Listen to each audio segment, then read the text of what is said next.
It's the nice thing that this hero does have a lot of flexibility. I wonder if they'll keep that heading into the last phase and look for Fearless as hero, because more than likely you going up against the Death Prophet is a position 2. I mean, maybe you could give it to Luciano in the off lane, but we really don't see Death Prophet flexed as much now as what he was, around like the Singapore Major time. Dire team pick. Yep, Storm Spirit. Good man. So he's happy.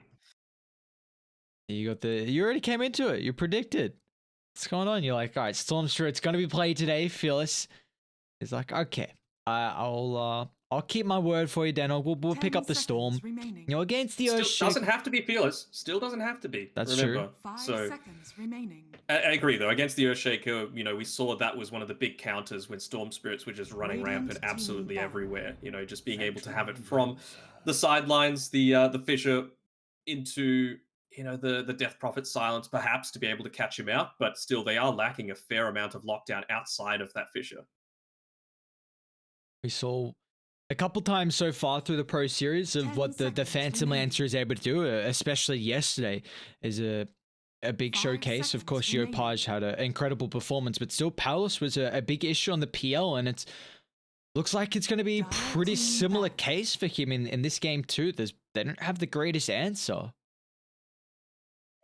Funnily enough, Motivate.Trust looked to get rid of the Tiny here, which has been probably the biggest counter to the Phantom Lancer if you're looking to play it in one of the core roles, particularly mid. So a little bit odd. I mean, it's already taking out one of the counters, like once you get the Ag shot I'm talking about. But, it just means that Execration don't need to use the ban on the Tiny themselves. They're going to get rid of the Leshrac instead. Of course, another great way to deal with a PL with all that AoE damage. And there's not a ton left. Ember Spirit's gone as well. Kunkka's gone. Wonder what they can even look to go into here with Motivate.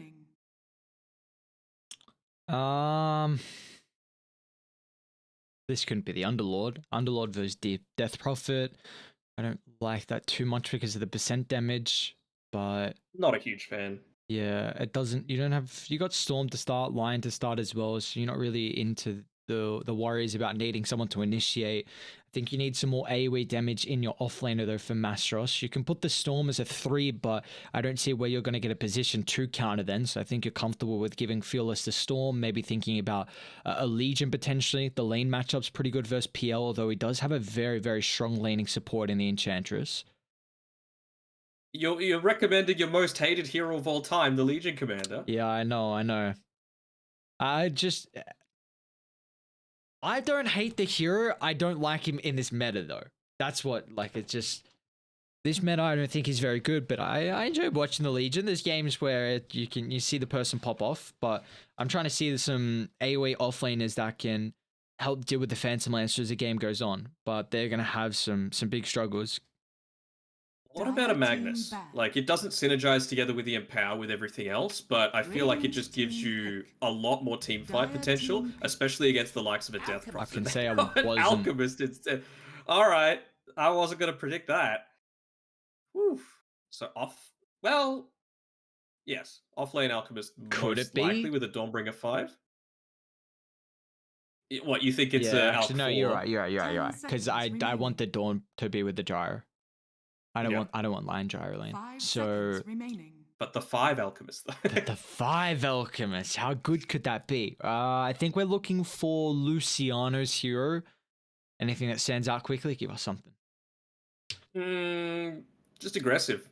I think Lycan's still in the pool. Why not go that? Just go further all in onto your push. You've already got the Death Prophet, Enchantress. Earthshaker's reasonable at being able to siege towers, and with all that extra gold that you get, you can go into an early-ish Blink Dagger, but it's going to be a Puck instead. I mean, the Puck PL combo, of course, has shown so many times that it creates a ton of space for the PL to do its thing. So we'll see what Execration are going to be able to do with it. It's got to be Bob playing what a Puck treat. And Luciano with a Death Prophet. What a treat. We saw Yopaj on the Puck yesterday. Now we get to see Bob on the Puck as well. We got a lot of time to be able to watch Bob through the lower division with Southbill, and I still remember the game where he was playing up against the Lion, and somehow this man he had a hell of a performance. So it's pretty solid game, honestly. There's only the Lion counter, maybe could get 10 to a stage seconds where remaining. Fearless could be an issue with Orchid if Lion's got a blink. 5 seconds Maybe they can remaining. combine together for burst, but it's not the easiest time to kill the puck. No, definitely not. And even if you are, then that means that a lot of attention is being taken away from Luciano, being taken away from Tino. And then, of course, you've got BDZ waiting in the wings, who's shown plenty of times that he's able to get those perfect echo slams off. The other issue as well for Motivate.Trust is they've gone for this line as the position 5, paired together with the gyrocopter. Not the strongest lane by any stretch of the imagination. Maybe they're happy though because they know the Earthshaker's a pretty weak laner. So I say that this could be a decent lane though. Like you're up against double range. If you Fissure block off with a Death Prophet, who is a pretty decent laner, doesn't matter if it's a 3 or a 2. Like it has been nerfed over time, but that's. I think once you get to level 3 on Luciano, I think it is a pretty solid amount of kill potential that Execration are going to have. So we'll see what they're able to do. I'm leaning a little bit more towards Execration, even though I'm a gold supporter of Motivate.Trust. They've got some very good voice lines. Make sure you check them out if you haven't already. But I just feel like they've got the answers for this. You know, even though they are lacking a little bit of lockdown for the Storm Spirit, I feel like the rest of the, well, maybe actually a bit less now with the puck being picked up, but I don't think they're going to have enough to deal with the PL and the puck and the Death Prophet. It's also the question of, does the Alchemist fit the draft? Like, I was not expecting to see an Alchemist as a last pick, to say the least. What do you feel like this is going to provide Motivate? Is it really just the Agsphere hero to maybe end this game before PL comes online? I mean, there is, at least it's paired with a gyro, right? So you could look to see Jackie go into a build like the Crystallis, like we've seen plenty of times before with the gyrocopter, if they don't opt to go for that Aghanim Scepter first. So, I mean, when you're coming up against all of this, heavy aggression, if you're going to have a gyrocopter going bananas with the flak cannon, like this is a game where you absolutely do not want to be going rocket barrage. You need the stats on the gyrocopter. He needs to be the one holding off a lot of this push coming forward, and you just need to play around that flak cannon essentially. Yeah, I'm intrigued to see if Jackie's going to opt for the Crystallis or the Maelstrom. It looks like he's in fact got the Dragonlance queued up, which is interesting because you feel like Gyrocopter, like we only really see Dragonlance to disassemble into the Aghanims. Yeah. I mean, he can still disassemble into the BKB, right? It's always going to be a bit of an issue. You want to make sure that you can stand there, not be caught inside the Dream Coil, not have your mana drained by the PL. The battle begins. Hell, even just the Spirit Siphon component as well, just to be able to stand in the middle of a team fight as much as possible. And Tino was able to get a little bit of a snatch on there with the Bounty Rune. Masaros hasn't put a point into the Grievel's Greed just yet, not wanting to absolutely gimp his laning stage. Well, at least from what I've been seeing, the only team that's really been running the Alchemist through the Pro Series has been SMG, and they've been doing it as a position 4. So this will be exciting to see how Masaros can play it in the offlane. They don't mind giving him some unconventional, unorthodox heroes. We've seen even the Storm Spirit played as a 3. They also like to try and flex the Void Spirit, which isn't the most crazy flex, but still gives a little bit of a twist through heroes. Yeah, for sure. They're already looking to get a little bit aggressive here onto set 0. At least they were standing inside the acid spray for a lot of it, so it means that Execration don't get away completely unscathed. They're actually putting a super early point into the Nature's Attendance. Bottom lane, we got our first blood. Alright, so they did set How the hell does that lane happen? just missile into a good old, into the Starbreaker. Yeah, good old Dawnbreaker with the Orb of Venom. This hero does an immense amount of damage, so I like that you're giving Q the Dawnbreaker, but put Q down bottom. I think this is really important for how they can play the lanes. Absolutely. When I was looking at those lanes, I was like, what the hell is going on here? How are you going to pair set 0 together with this? But this makes a lot more sense. Just going to need to see how, of course, the farm priority looks to settle, because it feels like this is one of those games that Q is not going to get the luxury to just sit back and farm. Masaros, he needs to be a little bit greedy here. Of course, it's for the purpose of buffing up one of his other heroes with the Aghanim Scepter, but I don't think Q is going to have that kind of luxury again. Already starting to see, though, the emphasis BDZ wants to put on the map. looking to enable Bob on the Puck. Make sure there's no water rune here for Phyllis, who's a little bit lackey in the bottle charge department. Of course, he will have the bounties up in a minute. Radiant's middle tower is under attack.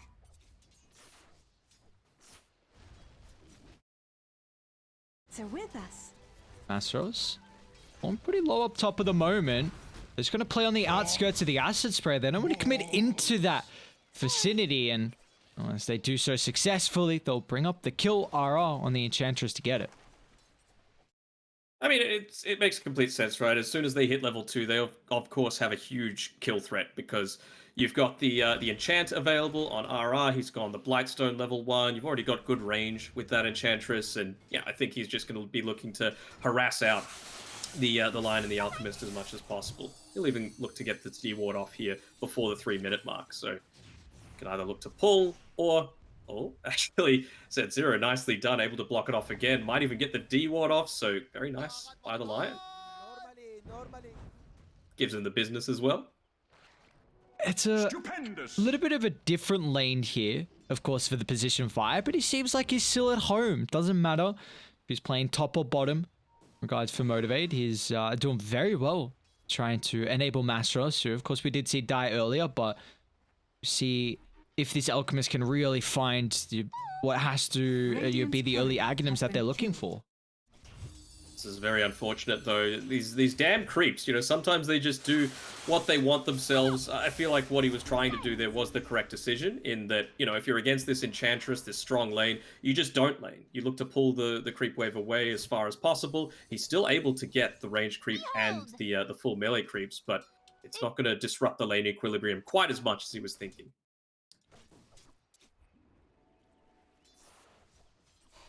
Zero even being able to make a rotation, protect the water rune, using the stun as well. Ara needs to be a little careful here, although he does have the Nature's Attendants and the passive armor coming through from the Wild Ring Ripper, so he should be just fine. Might even look to park the Ripper here and try and farm up this creep camp, you never know. Spin that tornado. He doesn't have too long left on the Ripper.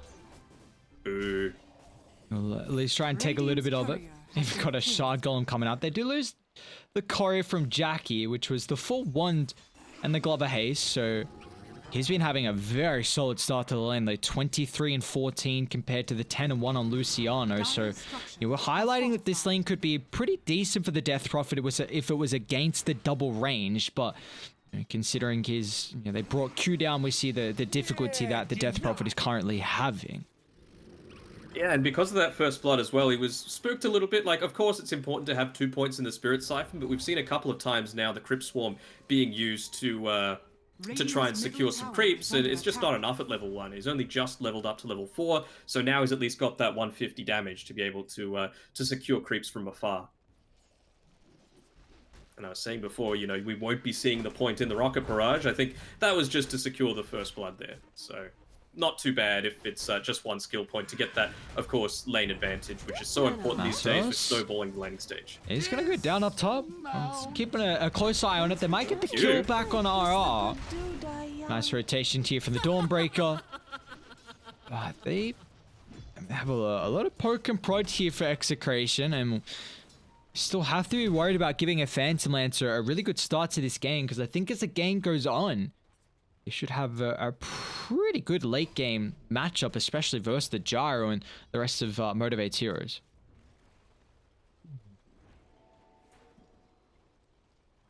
The purposes of this infused raindrops coming through, because it's not massively effective against the Alchemist. You know, the acid spray, it deals a lot of its damage over time, so it's not going to reach that 75 damage threshold. And right now with the Celestial Hammer, that's still only doing 90 damage. So when hero resistance is taken into account, I'm pretty sure that doesn't even lock it up. Wow, that's a big kill down bottom. Still keeping tabs on R at the moment.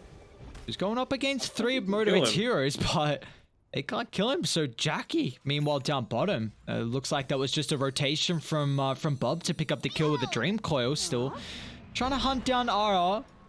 Be this time with the help of the stun.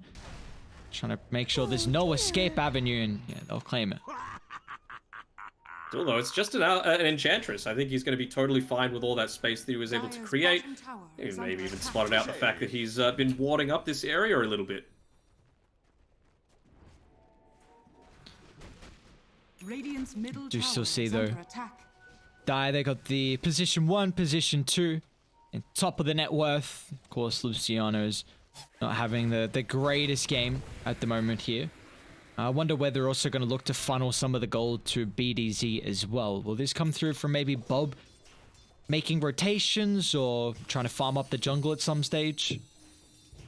Well, it seems like he's not even going that naked Blink Dagger either. You know, we've seen plenty of times these Earthshakers go into a Soul Ring as opposed to a bottle or an Arcane Boots. But this time around, BDZ, with the Arcane Boots picked up, he just wants to enable, I believe, Bob or Luciano as much as possible just to continuously be team fighting. Well, with that Death Prophet, she's reached level 6. Wonder if Bob might just be looking to push out this mid lane a little bit. He'll refill the bottle on it. And then maybe look to make a rotation towards bot side. Even with the haste, that makes it very possible. They're starting to TP down bottom though. They got vision. Luciano. Let's see if the cloak is actually enough. Tried to pop the Exorcism. Not going to get an opportunity now with how much damage they've done through the first set of stuns.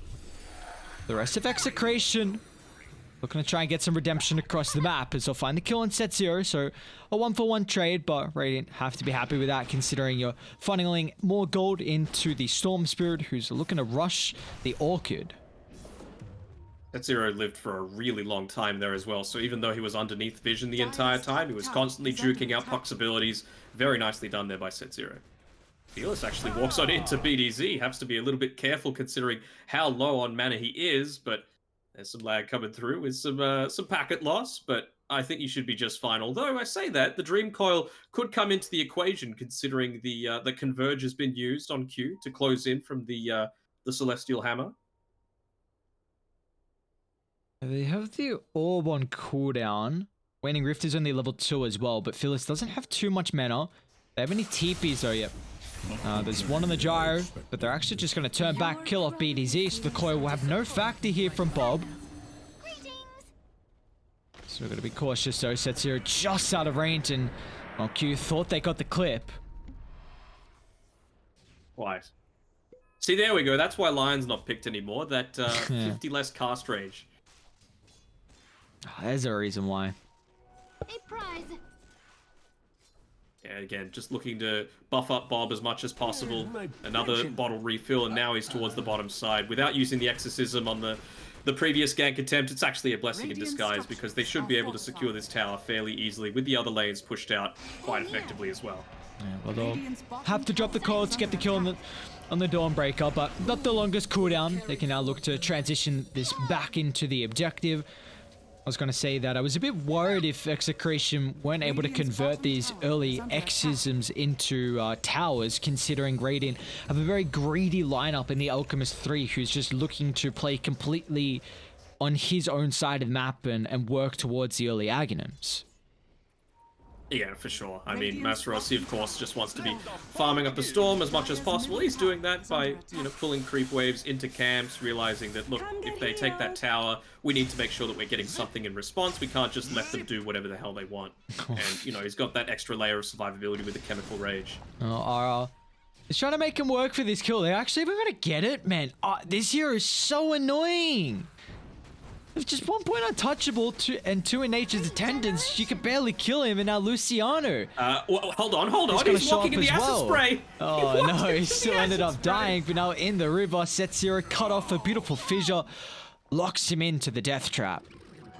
Alright, my man, what are you doing? He had made the great escape and just got baited into trying to go for that extra kill. They still do get it onto Set 0, but should not have cost the Enchantress's life, and that's 200 gold being fed into an Alchemist. That's a big deal. He's now picked up his point booster. So we still on board that we believe this is going to be the early Aghanims for Jackie? Looks like it. I mean, I don't think anyone else is really enabled quite as much by it. Like the Dawnbreaker, sure, but again, it's not quite as effective considering you've got so many different avenues for magic damage to be able to withstand a lot of this, the healing and the evasion that comes through from giving through the Dawn. Storm Spirit, again, like, it's just level 1 Electric Vortex, right? Whereas Jackie, it does everything. It does damage, it helps you farm, It enables this Maelstrom build that he's going for, which I like. You know, it's going to be another way to be able to counter out that PL a little bit. Yeah, I feel like... I mean, do you think Motivate have answers to the Phantom Lancer as the game goes on? Or are they really looking to end it around like BKB timing on the Gyro and maybe Storm as well if he goes it after Orchid? I mean, yeah, it's still going to be tough, right? It's just going to be dependent on them being able to take some towers, get that extra net worth, use the Aghanim Scepters to their full potential. I wonder if Masteros will even go into 2, because I feel like giving Fearless the second one makes total sense. You know, you're going to be able to deal with this this PL, you're even going to be able to lock down perhaps, you know, the puck +1 to be able to begin these team fights. So, yeah, I think if it goes super late, I'm still feeling that they'll be able to take it on Execration, but, you know, around that 30-35 minute window is when Motivate.Trust could really be looking to come into their own. We see that trying to make a smoke attempt down bot for Tino, who has revealed his own Phantom Lancer position. This is an incredibly hefty dive. They got the burst coming through, unfortunately. They don't even have the stuns. That's the big issue at the moment, is to enable Execration for the reinforcements to show up, Bob. Leashes up the Dawnbreaker. It's just Set Zero standing hand in hand at the moment. At least they've already gotten the escape thanks to Fearless, but now the supports will not have that opportunity. They still actually burst through Bob, a finger to zap him down before Z0 died. So honestly, they're pretty happy with that, considering I thought they were going to get nothing out of this, and now Q is just looking to make as much space and waste as much time as possible. He's doing a great job. Even RR is looking to swing on over as well. So the fact that Q lasted this long and they killed Bob, they got to be happy. Makes it well worth it. Still, though, they miss out on that big kill onto the PL, and they lost the mid tower as a result. So it was a heavy commitment, just again whiffing slightly on the abilities. And I think both sides are fairly happy with how that trade went down. Again, Masteros, he's just been farming away. It's going to be about a 13-minute Aghanim Scepter for him. What more could you want for your position 3 Alchemists? They got the top of the net worth here for Masteros. Net worth lead, of course, always going to slightly favor someone with the artificial net worth like the Alchemist does. And you know, for Storm Spirit 2, Phyllis is a bit behind in that regard, but you know, hopefully with his early Orchid timing, he can look to transition this into a lot of kills to then scale his game. You've even got BDZ, again, surprised with how farmed he is. You know, he's sitting at the second last on the net worth, but still with the Arcane Boots, already only about 900 away from that Blink Dagger, it's not horrible. Yeah, and early blink timing from BDZ is going to be super important just to disrupt the chain lockdown, because Storm will start and then Lion has to run in. So maybe the Earthshaker can just get that long-range fissure stun to prevent the chain lockdown, or you now have burst potential with him and potentially the puck to kill the Storm on a side lane. It's just going to be really important because, again, Motivator looking for like a bit of an early timing, and if BDZ can get the really impactful blink, that's really feels like the only item the Earthshaker needs. Of course, Aghanim Shard is great, and if you go Yules or Force afterwards, it's really nice to further enable his game, but your blink is definitely where it's at. Someone was downloading on BDZ's internet. That's the reason for all the lag. But Motivate, they're about to hit a pretty key timing themselves on a bunch of heroes. The Orchid nearly finished up for Fearless. It's going to combo together with that Aghanim Scepter being given over to Jackie, most likely. He can buy up the Mithril Hammer component of his Maelstrom, which he has. Wonder if he might even just wait for the full Maelstrom. He's going to be getting a decent amount of farm from this stack. And hell, even Q can look to get up the Vitality booster, start to build towards the Spirit Vessel. So lots of key timings right now from Motivate. It's a question of what do they do with them, though. Interesting. So Jackie's going into the Satanic, actually. I thought he was going to think about going BKB after the Maelstrom, but he feels like they are going to lack a lot of damage, especially with Satanic completed. And, you know, he's going to... I mean, even though you probably won't have mana for Flak Cannon, of course, you're going to get the Aghanim's procs with the little lifesteal. So, yeah, being able to kill him down through fights is not easy. Execration are, you know, very long, drawn-out, prolonged fights they're looking for. Masteros TP down to the bottom side. There you go, Jackie. Enjoy your Aghanim Scepter. And he's only 100 gold away from that Maelstrom. Side the river. It's got BDZ standing on the high ground here. We got the Orchid reveal, but unfortunately, with the coil missing, Fearless can use the rest of the mana to zip back to safety. He's even got a regen as well, just in case a further fight breaks out. They really want to make something happen here on Motivate.Trust if they can. You've got RR kind of scouting around on the backside, considering it's daytime. It's a lot of vision that you're providing. You can see exactly where he is, though, as they go in the mid lane. Still got the regen to play around with. Core down drops straight on top of the head of Luciano when, even with the Hooded Defiance, that's not enough magic resistance to keep him alive. So as soon as the Aghanims is completed, they look to group up and take the tower at the mid lane. Dire's middle tower People is under attack. that are just joining, they might have a look at the net worth graph and say, what the hell has this Gyrocopter been doing this entire game? How's he so farmed? Of course, it does include the 4,200 gold needed for the Ag Scepter. Have they found out Fearless? No, actually, kind of point to that. They kill RR. Now they're even looking for another kill up top, Bob. That is a bit more of a difficult task. Did they see him just running through the nighttime? Well, they'll see him now. Yeah. XctN doesn't have the blink quite yet. So not going to be able to take him down, even though that Finger of Death is available. Might look to... Can they see each other there? No, it's just outside of vision, so I wonder if XctN might look to drop down a nice deep Observer Ward here, as he does. So gotta be careful if he sticks around, though. It might reveal that potential deep ward was placed. You'd hate for RR just to instantly de-ward it. Doesn't look like he's gonna go that direction. What is... They're even pinging out RR a little bit here, and they see him standing around. Although, there we go. Nope. Oh, at least it's a 1-for-1. Zip in. Actually catching on Bob. Q's even gonna look to get involved as well. There's the magic damage.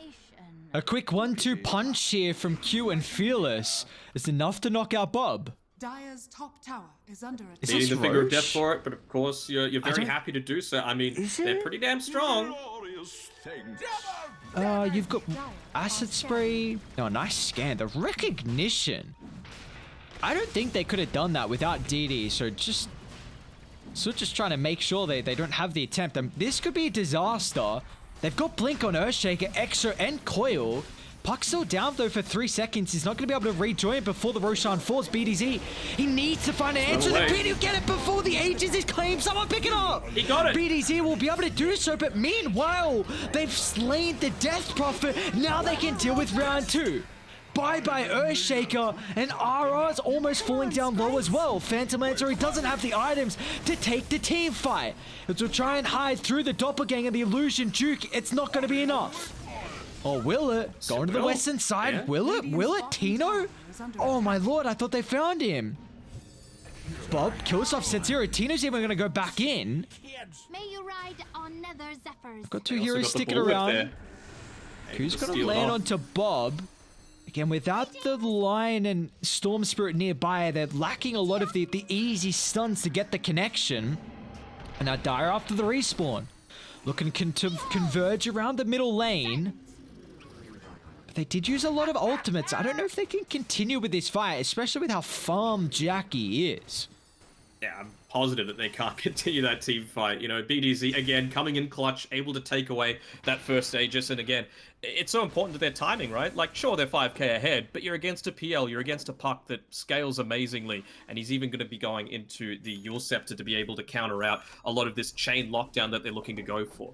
With the Orchid, of course, into the Solar Guardian. So now a lot more of this game is based on Set0 and what he's able to do with the Blink Dagger that he's just picked up. I mean, we've seen what the Earthshaker can do, though, throughout the past couple of days. That's a hell of a start to reveal the Blink. The most perfect timing you could get. Killing Roshan and also stunning a hero to snag it, but they're still down in... Jackie is farming like a beast, though. Like, with the kills that he got from that, he had only just picked up the Maelstrom previously, and he's already got the Reaver, and nearly again towards the next component of that Satanic. So he is going to be crazy farmed at, like, the 21-minute mark. I mean, he was only, like, 3k ahead, I think, when he got given the Aghanims, and now all of a sudden it's about 6,000, so... This is... And now you've got a big issue. Like, late game Dota, you just think that carries are probably going to be equally farmed, but you could probably go 40 minutes if Gyro has an item advantage. For sure, and they're going to actually spot out this, this double farming stack here. They've also got Q to join the global potential from the Dawnbreaker, so it makes it so easy to make these plays across the map. with that, he reaches level 12. He's finished up his Holy Locket as well, so that's a lot more healing potential that they've got on the team. Kind of wondering what Dawnbreaker's going to go as the next item, right? Because like I mentioned before, Fearless. Axe is still good. All right, they caught out the Storm up top. Breaks the coil instantly. And that will enable him to get out to play. So it could have been a risky play dropping that coil, but he saw the angle that the puck came through and was just hoping that he already used the orb to gap close there. So nice play from Fearless. Here I am. Honestly, as an alchemist, when you're not a hard carry, is there a better item than Trusty Shovel? Because I can't. Yeah, think it of is one. not. You know, like 2 out of the 4 items are great for you because, you know, even just the little creep, right? It gives you that little bit of bonus Greevil's Greed Gold. Even as a carry, surely you just backpack it. Come on, my guy. Yeah. Have that micro. I backpack those the entire game, honestly, because the bounty runes super late into the game, they can be the difference. Yep. You know, and also a lot of people like to go back, say, oh, I'm too low, I don't want to keep pushing. I'm like, bro, I got 4 salves in my backpack. You can still stay up here. Yeah, even if you like don't get the full uptime, like if there's gonna be a little bit of delay, like you don't have to be perfect, but the fact that you're still getting, you know, more usage out of it compared to the enemy team that potentially has it backpacked, or I should say is just in base not being used. But yeah, Satanic, by the way, yeah. picked up by Jackie. This is before Fearless's BKB. Did they just Maybe they might want to wait. Maybe they might want to wait like 10 seconds until Q's at least got the Solar Guardian, because I feel like if you get caught out on Fearless, as long as you're getting the heals from that level 2 Solar Guardian with the Holy Locket, he should be okay. Now, I believe the one that runs in. did scan at the last clip they saw them coming down mid, so I'm pretty sure he's just trying to pop the smoke, get the information. He's not too worried about giving up his kill, considering top's getting shoved out from BDZ, who's starting to get pretty close to the Agnum Shard. Bot's getting pushed out as well. It's just going into a Lotus Orb. Huh. Pretty interesting. I mean, of course, they've got a lot of silence on Execration right now. They caught out. We see It's going to be use of Puck that. once again. Oh no, playing into a line with that instant hex can be very difficult. Luciano's in trouble as well, but the Gyrocopter is just ripping him to shreds. Jackie. So much farm in this game. One, they don't have an answer to him right now. Up they go, why not? Even putting the infused raindrops on the deck, saying, please, take these away. I mean, I mean, again, it's on BDZ, right? Like, he's perched inside these trees to the right, so they can't see him just yet. He's waiting in the tiniest amount of fog of war, but now that the creep moves forward, it does provide that little bit of extra vision, so he's going to back up, wait for the rest of the team, but in the meantime, you're probably going to lose this melee Rax. wonder if they're going to try and mount a defense with... Oh, they found... Tino's going to get caught out. He was trying to farm outside the base to get any little bit of gold for the next item, but... Oh, now you can go back in. Next creep wave, if you want, just get full set. Oh, no. This spelling disaster right now for Execration. Yeah, I don't think they even need to, right? You've got a tier 2 tower top, tier 1 and 2 bottom, so yeah, Jackie makes the right choice, just leads the way, realizes that even though he's away from the rest of the team, there's no way that they're going to be able to kill this Gyrocopter with how farmed he is. And, I mean, speaking of farm, look at Q's farm. He's ahead of Luciano by over 1,000 gold. Even going to buy his own Ags. He's like, you know what, Masteros, you've done a good job, even though you're going into this this Lotus. Has to be a little careful here. At least he's already got the concoction popped. They're even going to pop the Xism for this. Jackie's on the high ground. He's not going to halt the onslaught, at least for the Alchemist. But that's... What now? Yeah, that's Exo committed. I don't know. Like, by the time it's gone, he's going to be back alive, and they can just continue to push on forward, probably towards the top side of the map, just because you don't want to refresh that glyph. You've got a solid 3-minute window, and I think Motivate.Trust can absolutely take a second lane of Rax in that time, save for an amazing play, again, coming from BDZ. And what is PL... Smoke coming up here. Alright, PL's going hard as well. I don't hate it, you know. Oh, Luciano. Not gonna jump the Death Prophet. They just want the easier kill. And the Enchantress. It's not gonna force him to drop too many hefty abilities here. Dire are actually looking to take the fight right now. They know Phyllis used a lot of mana, so his damage is kind of expended for the team fight. So Setzer is going to hide himself in the corner. Maybe give the opportunity here for Ready to reset. Phyllis is still stuck around though. He's got BKB with the TP on cooldown. Jackie is going to cut the fight in half, but it's not going to matter as Tino, it just brute forces up on top of the high ground. Now they're kiting Jackie. Yours, Fissure, rocking him throughout the river once again. Now with Q showing up here. They got the extra +1 factor with the Dawnbreaker and BDZ. There's no escape. The Blink consistently being taken away thanks to the Spirit Vessel procs. Yeah, just a little bit of a misplay there by Fearless. I mean, he was trying to save Set0 for as much as possible, but he'd done his job. You know, he had his entire team focusing in on him. Like you mentioned, Fearless was down to like 200 mana, so there was nothing that he was going to do to impact that team fight. Astros has to be a little careful here. He ends up stunning himself with the Unstable Concoction, but he's going to be just fine.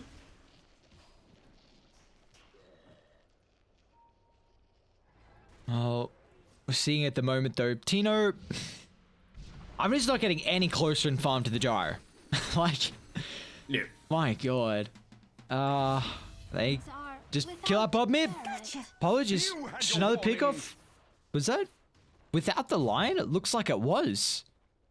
It was without the Lion. I don't know how that happens. I mean, he has an Orchid. But you've got the Yules, so I don't know. I mean, you had Q there, but I feel like that doesn't really make a difference. Oh, now tier 2 bottom's gonna be under siege here.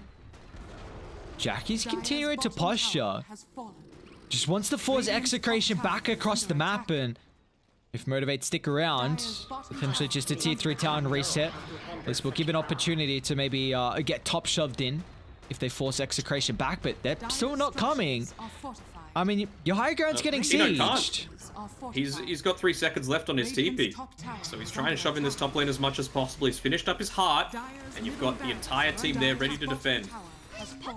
BDZ might block off the stairwell here. Gonna be on the wrong side, unfortunately. Wrong side, though. Try and see how much mana they can burn. Jackie, though, very difficult to kill off. I mean, you see, it's wow. And then that's the strength of the Dawnbreaker, right? Like, Q just TPs away. He knows they're all defending, so he's like, you know what? I'm gonna keep farming. I've already beaten Masaros. I've beaten Luciano on farm. Bob, you're next. Stupendous. He's nearly got his Ags. God damn. How do you kill this Gyrocopter? Honestly. That's a good question. They are not going to get lined up for an Echo.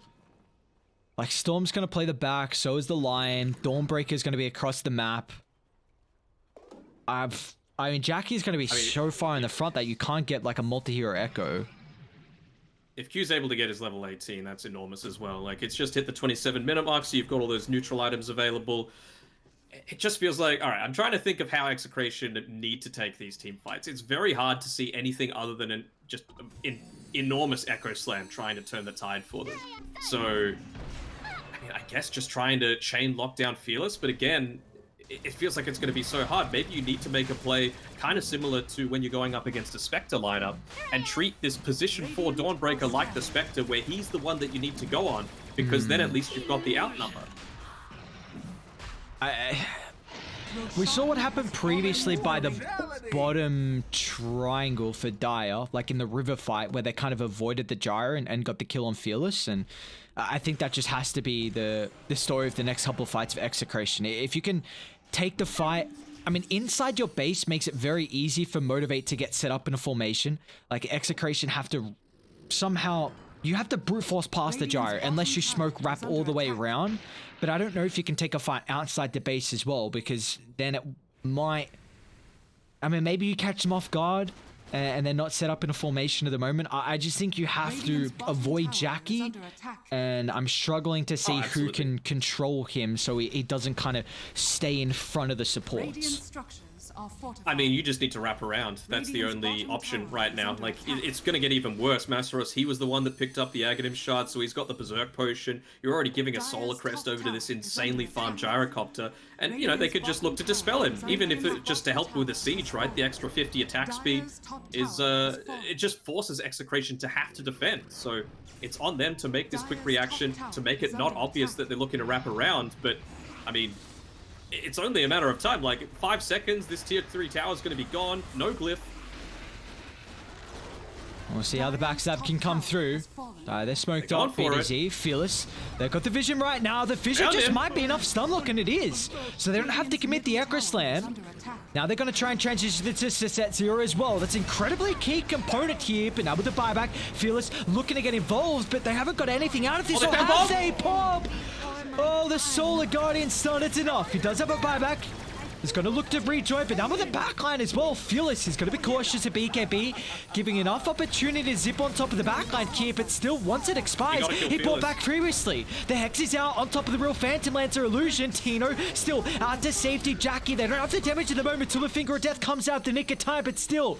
Tino playing the Jackie's outskirts just of doing Doppelganger, everything. giving him enough time to make it to the high ground, but it's not going to matter unless BDZ. Maybe the Echo fighting 3 might be enough to keep Tino alive, but it's not enough to kill the heroes, and that's the important thing.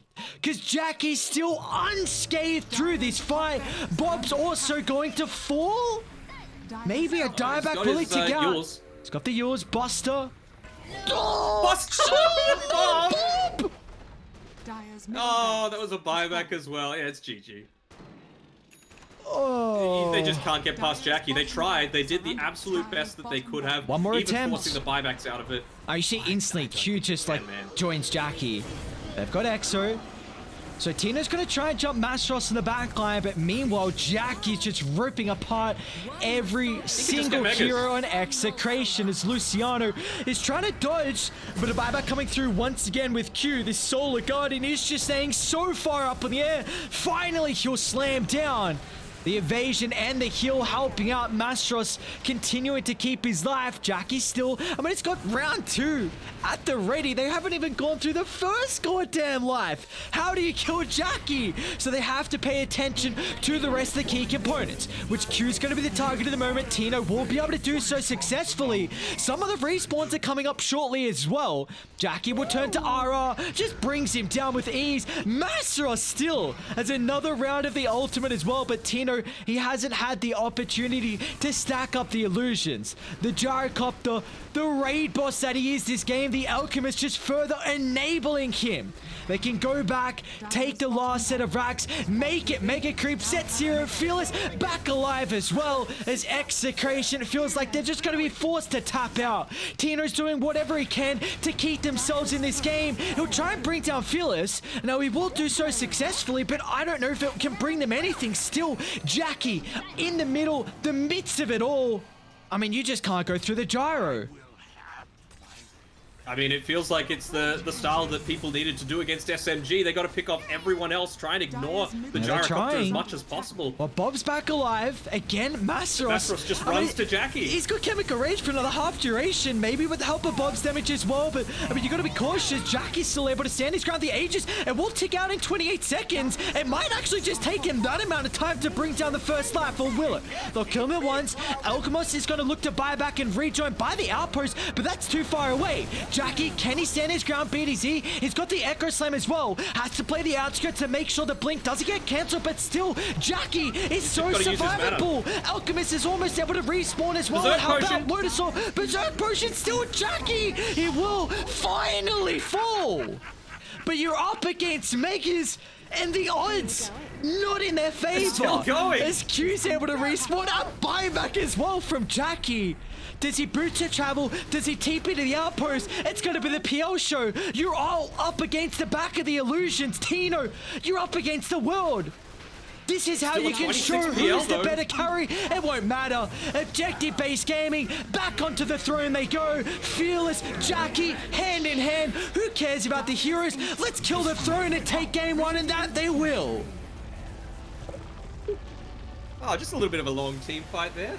It's nothing too extreme, but Man, I was not expecting them to get that much out of the laning stage, particularly for Masaros. He shows it time and time again. He was sitting at the top of the net worth after the first little bit. You know, if you're going to play this position 3 Alchemist, you're not the strongest laner. You can look to punish him quite heavily, but unfortunately, I just don't think RR was able to do quite enough in the laning stage, even with this Enchantress. Sure, you got a couple of kills there onto set 0, but didn't really transition into much of anything. Just need to catch my breath a little bit. Just relaxing. Just relaxing after a game like that. Okay, look at the damage. My guy Jackie had 59 goddamn thousand damage. What? And Q look at the player levels as well. I'm just looking at Tino's. Like in the last 2 minutes of that game, he went How up much experience did he get? 5 levels. It was a lot. You know, I was thinking, oh, this PL, sure they've been megged, but maybe level 26 PL might be able to do it. He only died once on Tino, right? But it just felt like, you know, like I mentioned, they didn't punish the lane enough. I thought Bob got caught out a lot. There were a couple of deaths that were very easily avoidable. And, you know, even BDZ, with how amazing he is on the Earthshaker, with a few clutch Echo Slams, has to be said, you know, denying that first Aegis away by snatching it for himself, it wasn't enough. And what a game one we got to kick off day 3 of the playoffs. An Alchemist shot coming out of nowhere for Motivate, but that's all they needed here. Just enable Jackie. That's really what seems to be the story for Motivate in quite a lot of their drafts, and it really came into fruition here for this game one. 59,000 damage dealt. We've got to highlight Q's performance on the Dawnbreaker as well. This is 2 times we've seen him on the position for Dawnbreaker, and what he's been able to do. He had 5.8k healing and just the global potential and how he can enable them across the map. All of Motivate played he did their the second role. most damage on his team. This position for Dawnbreaker. And this was a first pick Dawnbreaker, so you got to ban it. Otherwise, you know that they're just going to open up with it. Yeah. I mean, you had your background. I know now it's Storm Spirit. Previously, the background was the Storm Spirit. You anticipated the Storm. Now you're saying the Dawnbreaker is going to be banned out. I'm in agreement. I feel like it has to. Motivate feel like they're onto something here with this position for Dawnbreaker, and also onto something with Jackie being the raid boss that he was in this game one. What an incredible performance from Motivate, being able to take it in quite convincing fashion. 33 minutes in. Find out what's in store for us next after a short break.